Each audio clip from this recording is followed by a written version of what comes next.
On a crisp October morning, the sleepy town of Brookville was jolted awake by a discovery that would grip the community in fear and speculation for months to come.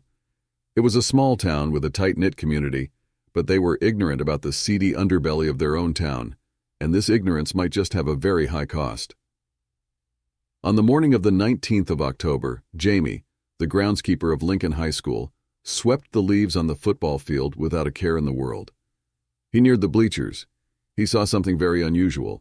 He saw that something beneath the bleachers had attracted a lot of flies. Looking at this strange sight, he decided that he would go nearer and investigate exactly what the problem seemed to be. As he rounded the corner of the bench and drew closer, he dropped his broom and stood frozen, his mouth agape at a sight that would haunt him for a very long time. It was a lifeless, pale body of a girl dressed in a cheerleader uniform with blood congealed around her head like a halo. On closer inspection, Jamie realized that it was none other than the most popular girl in school, Emily Sanders, the school cheerleader captain. Once the groundskeeper recovered from his initial shock, he promptly dialed 911 to alert the police about the body he had accidentally discovered. As the cops arrived, the first thing they seemed to observe was that there were no blatant attempts to hide the body of the girl. Emily's body lay twisted beneath the metal bleachers, barely covered by some dry leaves, her blonde hair matted with blood on the back of her head. The coroner later determined she had died from blunt force trauma to the head. Nearby, detectives found a discarded cheer jacket and a broken smartphone, its screen shattered but still displaying a series of text messages from an unknown number. "Meet me at the bleachers, we need to talk." There were no drag marks in the ground around them, which would have made it obvious that the killer had dragged the body from somewhere, but there was always a possibility that if the killer was strong enough, then the body could have been carried and dumped under the bleachers. On further examination, it was found that the girl was dead because of a head wound. The coroner elaborated that someone had hit her on her head from behind with such an enormous force that it had caused her to bleed out and die almost instantly. Emily Sanders, a 17-year-old cheer captain and the most popular girl in school, was found lifeless, cold, and pale with blood on her head beneath the bleachers of Lincoln High School's football field. The brutality of the crime would shake the foundations of the town in the coming weeks. What appeared at first to be a tragic act of random violence would soon unravel into a tale of deception, betrayal, and a deadly pact born out of jealousy and desperation. The town of Brookville, which had always been known for its friendly neighbors, a tight-knit community, and quiet streets, was transformed into a hotbed of speculation and fear. News vans lined the school parking lot and reporters clamored for any new piece of information. Parents worried about their children's safety, while students whispered theories about the victim and possible suspects. The case quickly became the most talked-about event in Brookville's history. The police launched an immediate investigation, interviewing friends, family, and faculty. From what they found, they concluded that Emily Sanders embodied the quintessential all-American teen. She excelled academically, led the cheer squad with grace, and was known for her contagious smile. Her friends described her as driven and compassionate, with ambitions to pursue a career in sports medicine. Teachers praised her dedication, and peers admired her natural leadership.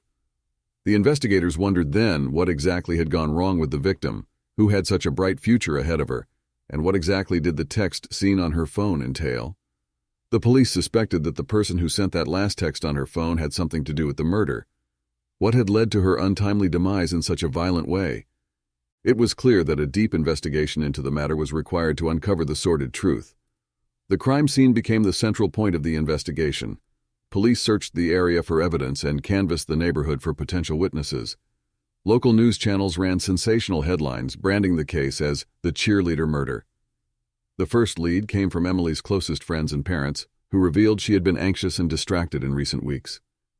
One name that showed up repeatedly was Coach Ryan Mitchell. Emily's friends Angela and Megan stated that in recent weeks they had seen Emily spend a lot more time talking to the coach than she seemingly had reason to, and when asked about it, she would become anxious and start deflecting, stating that he was just a mentor. Coach Ryan Mitchell was a charismatic and respected figure at Lincoln High. Mitchell, 35, was married with 2 young children and known for his dedication to the school's athletic programs. To those in their immediate vicinity, Emily and Coach Mitchell seemed solely to have a mentor-student relationship. Based on the friend's testimony, the police obtained the phone and text records of Emily Sanders to see if there was a grain of truth in their statements. Text messages and late-night meetings painted a very dark picture. There had been very sweet and sexual text messages to the same unknown number. On deeper investigation, it was confirmed that the number indeed belonged to the coach. Then the primary suspect for the police at that time was the coach who was having an affair with an underage cheerleader. A warrant was obtained by the lead detective in charge to go through all the things in Emily's bedroom with the aim to find more conclusive evidence on her murderer. After a precursory search, nothing of substance was found. It was mostly things owned by a normal 17-year-old girl. The detectives found this odd because it was unlikely that a teenager would be able to constrict her feelings only to her cell phone and nothing else. There was no odd memorabilia or gifts that could have been given by an older, more experienced. The lead detective on the case, Lauren Green, was not convinced. Something in her gut nudged at her, telling her that there was more to find in this young girl's room. During one more search, she noticed that one floorboard was slightly looser compared to others. After some pushing and prodding, the floorboard came loose, and there was a pink leather diary embossed with flowers lying right there. Emily's diary entries revealed her entire emotional turmoil. She often wrote about her guilt and confusion, torn between the excitement and novelty of the relationship and the shame it brought because Ryan Mitchell was married. Her entries mentioned how much she debated telling her friends about the affair, but she did not want her friends to think of her as a homewrecker. Neither did she want them to think of Ryan as a predator. She mentioned in her diary that Ryan loved her, but he was scared, and that he could not tell anyone because if his wife found out, then all hell would break loose. When confronted, Coach Mitchell immediately denied any involvement, saying that he had no idea what was going on and that it was not him that Emily was involved with. He stated that it must be someone else who is married that Emily has written about in her diary. His alibi placed him at home with his wife Sarah watching television. Phone records, however, told a different story. When the investigators interrogated Mitchell about the text messages, the pictures, and the late-night phone calls, he had nothing to say in his defense because all the correspondence had taken place from his phone. Mitchell had exchanged dozens of texts with Emily in the days leading to her death. Faced with the evidence, Mitchell confessed to the affair but vehemently denied murder. The revelation of the affair sent shockwaves through the community. Parents expressed outrage over the breach of trust, and students struggled to reconcile the image of the affable coach with the sordid reality of his actions.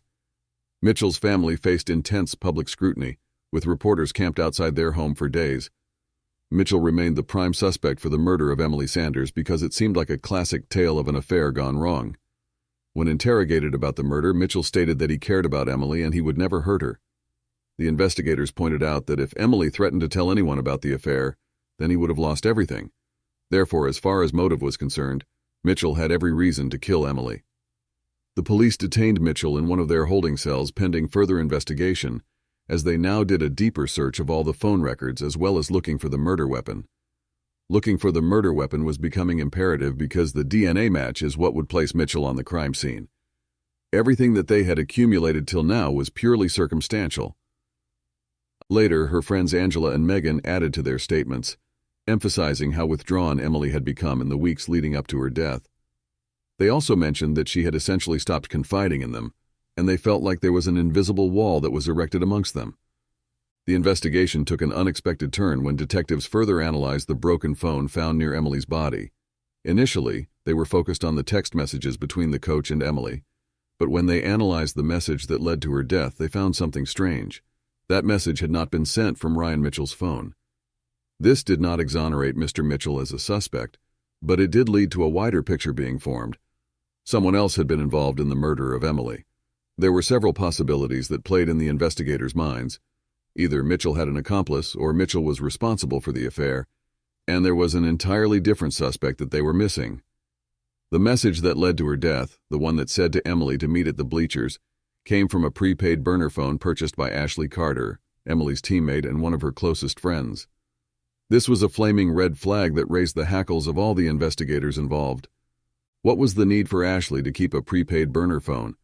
Who did she need to secretly communicate with? And why had one of her closest friends sent her a message that eventually led to her death? The police went to the stores that sold these burner phones and asked with the description of Ashley to purchase a burner phone. Since Brookville was a small town, there were not that many shops that they had to canvass, and the tale of the murder had spread like wildfire amongst the locals.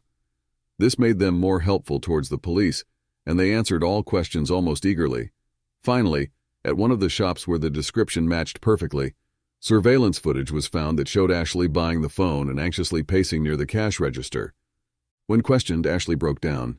She admitted to luring Emily to the bleachers that night, but insisted she never intended harm. "I was just supposed to talk to her," Ashley said, eyes filled with regret. Investigators soon uncovered the full story, and it was something that they could not have imagined. Ashley had discovered Emily's affair with Coach Mitchell due to sheer coincidence. One time she was going back home after studying for some time in the library, and she saw that Coach Mitchell's office was unlocked, which meant he was still there. She thought that she would do a surprise greeting. As she quietly opened the door, she saw the coach and Emily making out with each other against the wall. She was so shocked she quickly closed the door and stood gasping outside. Ashley was confused and hurt that Emily had not told her such a big part of her life.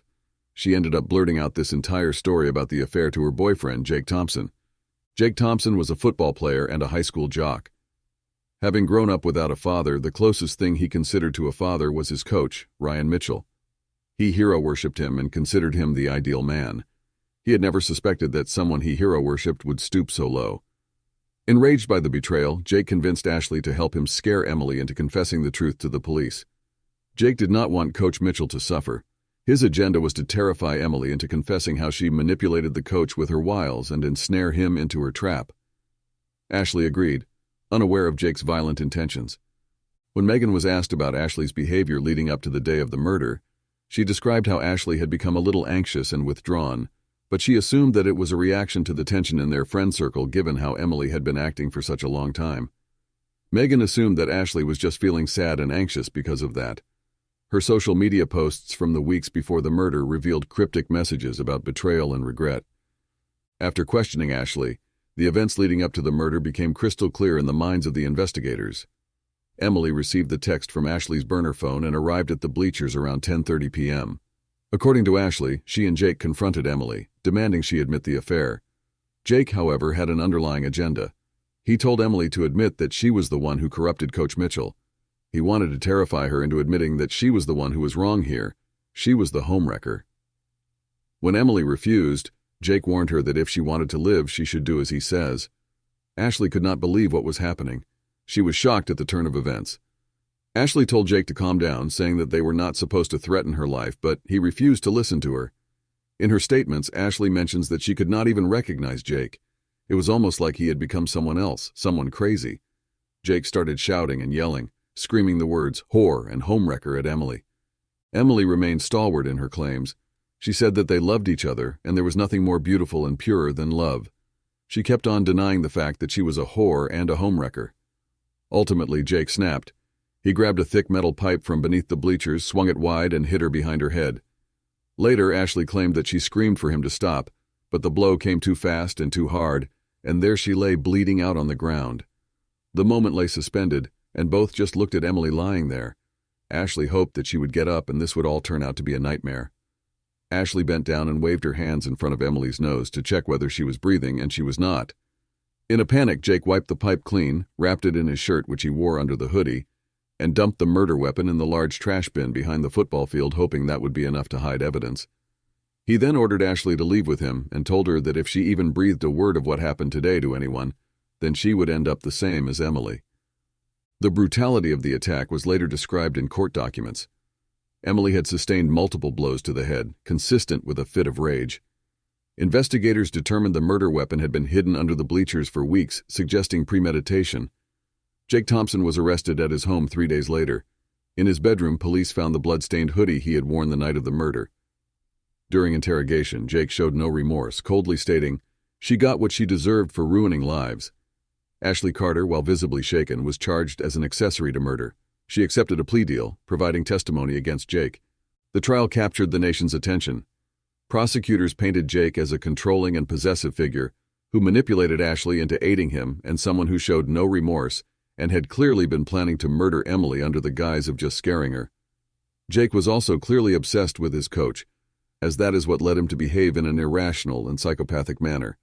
He clearly manipulated Ashley into believing that he never intended to do Emily any harm. Ashley's testimony was crucial in securing Jake's conviction for first-degree murder. He was sentenced to life without parole. Ashley received a 5-year prison sentence for her role as an accessory to murder. Coach Ryan Mitchell resigned from his position, and his marriage collapsed under the weight of the scandal. He was later charged with endangering a minor but avoided jail time in exchange for mandatory counseling and registering as a sex offender. His life completely fell apart after the sensationalism that accompanied this case. When questioned about what made him take such an undue risk with an underage teenage girl that endangered his career and his family, he said that for him, Emily was a rare gem, and he tried hard to stay away from her, but he couldn't. He thought he could give in to temptation and not be punished for it, but he clearly thought wrong. The murder of Emily Sanders exposed the dark underbelly of what seemed like an idyllic suburban community. A lethal combination of obsession, manipulation, and misplaced loyalty turned a high school drama into a nightmare. Emily's parents, devastated yet determined, founded a nonprofit advocating for student safety and healthy relationships in educational environments. The deadly pact between Ashley Carter and Jake Thompson serves as a grim reminder of how jealousy and fear can spiral into irreparable tragedy, leaving behind broken hearts and unanswered questions in its wake. The case left an indelible mark on Brookfield. The bleachers were removed and a memorial garden was planted in Emily's honor.